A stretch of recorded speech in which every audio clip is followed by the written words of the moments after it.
Bonjour à tous, bienvenue au tutoriel sur la configuration des routeurs.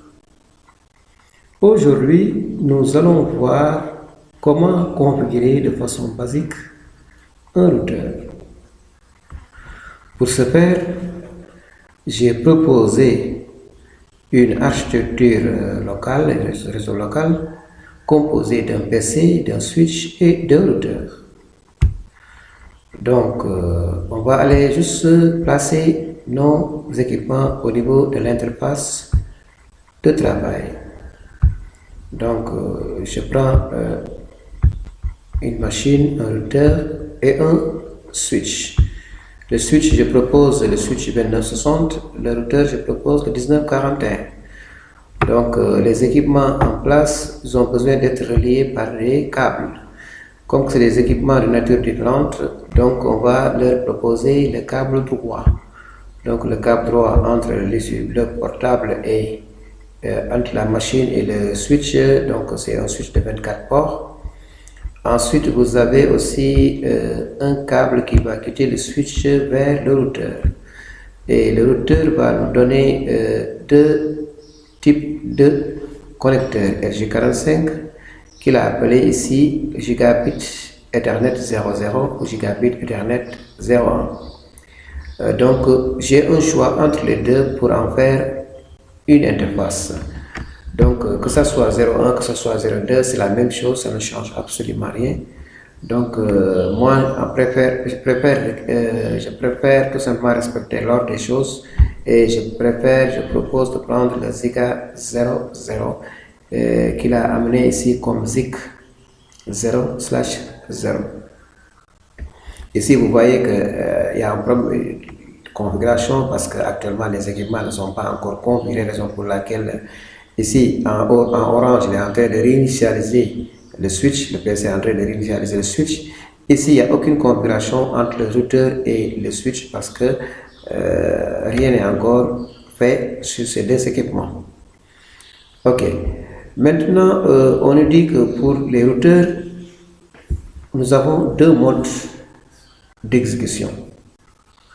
Il y a le mode d'exécution simple, comme mode utilisateur, et le mode d'exécution privilégié, comparé à l'administrateur. Donc, ces deux modes sont les modes que propose un routeur. Pour voir plus clair, on va entrer dans la page CLI. Donc CLI c'est Command Line Interface. Donc ici à la dernière ligne de cette page, on constate une question posée que nous proposons tout simplement si on veut continuer la configuration avec une boîte de dialogue. Si oui, on répond par yes avec Y. Sinon, on peut répondre par N, non avec le N. Donc, nous, on doit configurer notre routeur de nous-mêmes. Dans ce cas, on décline l'offre en mettant simplement N ou bien NO pour dire non. Et je rattrape encore sur la touche Entrée pour maintenant me trouver à la première couche d'entrée du routeur, composée du nom du routeur et de l'insigne supérieur qui désigne le mode d'exécution simple. Donc, pas beaucoup de droits. Donc, avec des droits limités, donc utilisateur simple. Mais puisque nous allons vers des configurations, on a besoin d'être administrateur au niveau de nos routeurs. Raison pour laquelle une commande est disponible pour ça. C'est la commande Enable. La commande Enable est une commande tout simplement qui te permet de passer du mode d'exécution simple en mode d'exécution privilégié. Là, il suffit simplement de mettre Enable suivi de la touche Entrée et ça permet tout simplement de changer le mode. Maintenant, ici, on trouve le nom du routeur, mais cette fois-ci, suivi de la touche bien de l'insigne dièse. L'insigne dièse désigne ici le mode d'exécution privilégié. Et là, ça nous donne un peu de privilèges dans le routeur. Et pour cela, nous allons essayer de définir le nom de notre routeur. Mais à partir de dièse, ce n'est pas possible. Il faut entrer en mode configuration globale avec la commande suivante, config espace T, c'est configure terminal.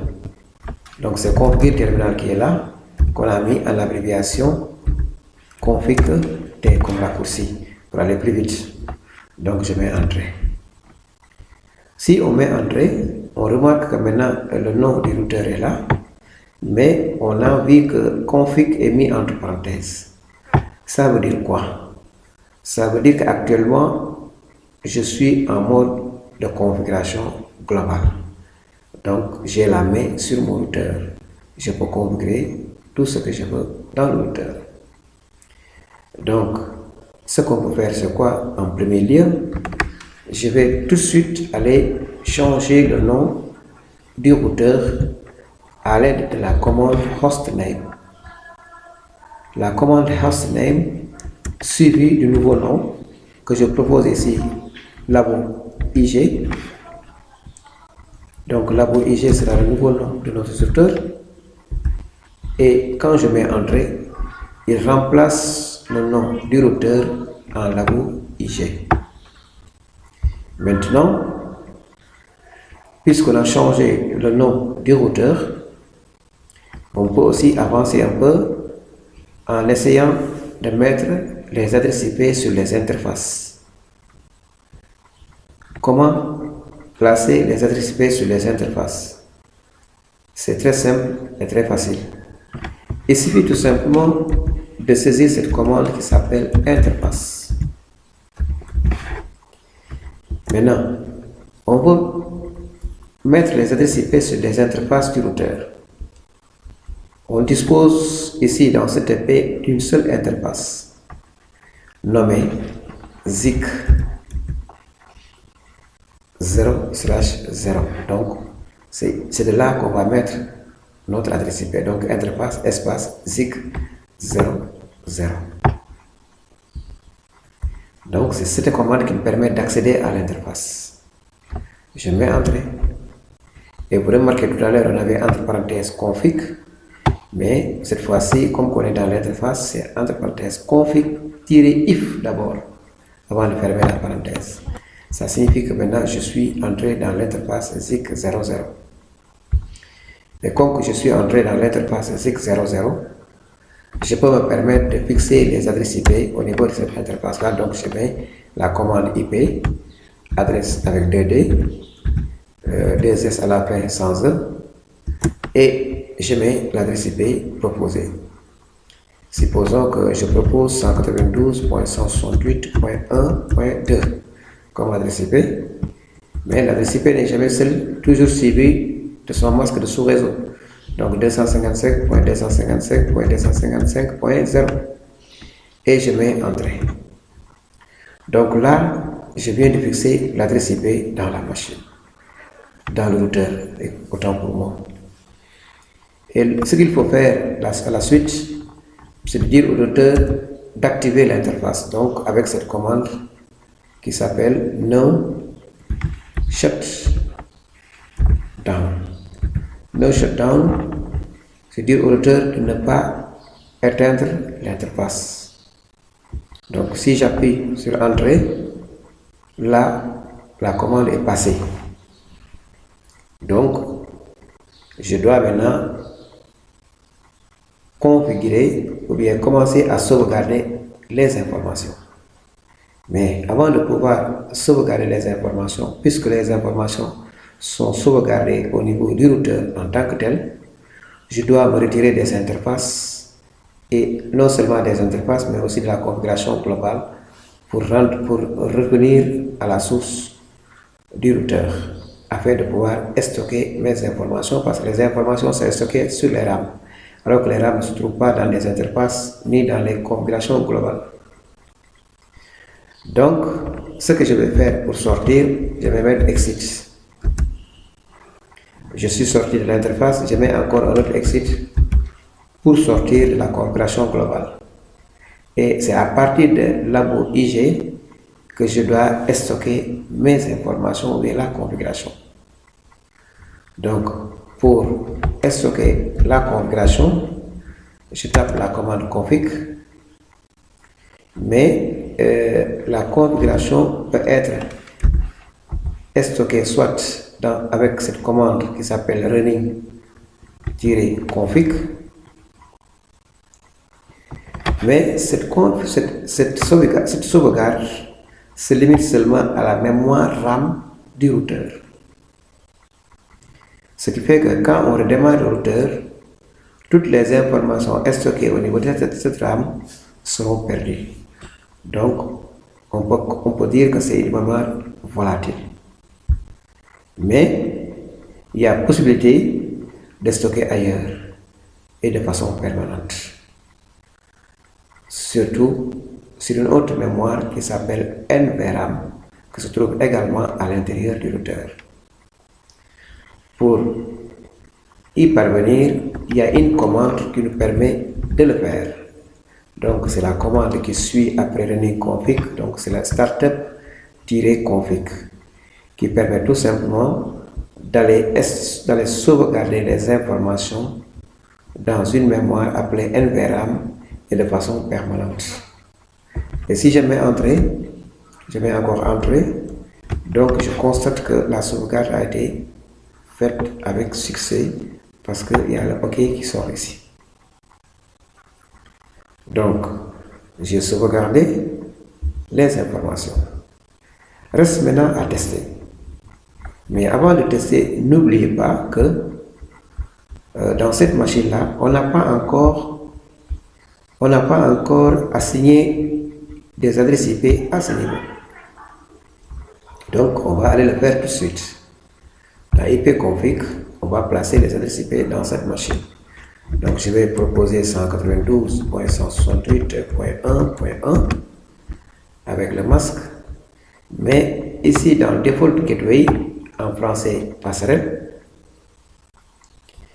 c'est l'adresse attribuée à l'interface du routeur qui doit être obligatoirement ici. Même s'il y avait 100 machines, on allait mettre la même adresse sur les 100 machines à partir de là. Donc, pour permettre la communication, sans cela, la communication est impossible. Donc, 192.168.1.2, c'est la configuration de la machine. Donc, je viens de placer les adresses IP au niveau de la machine. J'ai placé également les adresses IP au niveau du routeur. Vous avez vu aujourd'hui, actuellement, tout est en vert. Ça veut dire que la configuration est faite. Mais on va vérifier si ça marche ou pas. Il y a plusieurs façons de tester avec le ping. Je peux passer avec le PC en commande prompt et je vais ping tout simplement. Là, je vais interroger le routeur 192.168.1.2 pour voir si ça marche. Je mets entrée et voilà, vous avez vu que tout marche comme sur des roulettes. Le le routeur a bel et bien reçu l'information depuis la machine et il dit que effectivement vous avez envoyé 4 paquets, j'ai reçu 4 paquets et 0 perdu. Donc ça veut dire, ça conclut tout simplement que la communication est à 100%. Voyons alors le routeur aussi par rapport à la machine. Comment est la communication? Ici, je vais mettre ping à partir de l'interface du routeur, à partir du routeur du voice. Je vais mettre ping et je vais aller pinguer l'ordinateur 192.168.1.2. point 1, point 1, n'est-ce pas? Et si je mets entrée, vous avez vu que le routeur aussi a envoyé 5 paquets à la machine. Les 5 paquets envoyés sont là et reçu 5 sur 5. Donc ça veut dire que la configuration a été bien faite. Bon, en dehors de ces configurations ping, il y a d'autres manières aussi, pour plus de visibilité, il y a d'autres manières de tester votre communication en utilisant un paquet ici qui sera déposé sur un équipement comme le routeur ici, envoyé vers une autre machine. Vous allez vous apercevoir qu'il y a successful. Vice versa aussi, vous allez voir que c'est la même chose, il y aura successful. Donc tout ça signifie que la configuration est bonne. On peut aussi passer par la simulation, donc automatique, le test automatique, et puis on va dans Play. Ça nous permet de voir les paquets passer, traverser le switch pour aller vers le routeur ou bien pour aller vers la machine. Et ça signifie aussi que la communication passe parfaitement. Madame, mademoiselle, monsieur, je vous remercie et je vous souhaite un bon courage et à très bientôt.